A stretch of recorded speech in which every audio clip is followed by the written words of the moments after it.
Nu, ja gadījumā vakar neuztaisīja, kāpēc ēdienkartes plānots lavaša ar oliņu, tad šodien ātri uztaisīsim, jo es arī vakar neuztaisīju, un šodien ceļā būs perfekti paņemt līdz. Tātad tas ir ļoti vienkārši un ātri.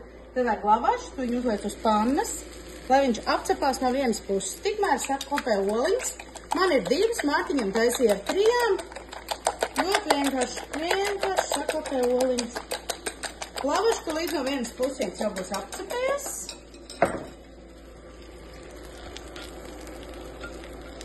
Vēl dažas minūtītes. Šis ir ļoti vienkāršs ēdiens, ko var ēst gan uzkodā, gan pusdienās.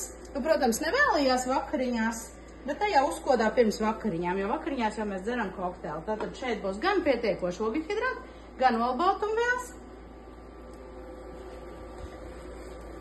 Super.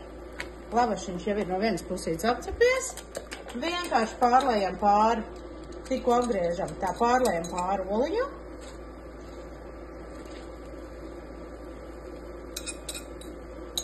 Uzliekam valku.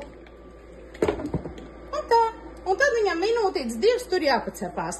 Kamēr manējais cepās, parādīšu jums, ko es daru pēc tam. Šādi viņš izstāst, kad ir noņemts no pannas. Šis ir Mārtiņa. Tātad ar 3 olām.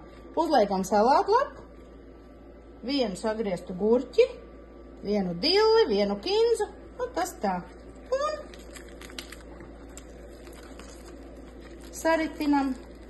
Paskatieties, cik skaisti. Garšīgi, tādu gribēs apēst gan tavs vīrs, gan tavu bērnu. To nu es varu pateikt, bišķi par maz papīru.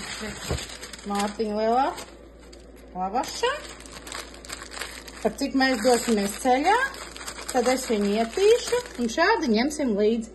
Nu, ja gadījumā ar to vēl ir par maz sātīgām pusdienām, tad klāt vēl būs arī paciņu čipšu. Lēlmu garšo!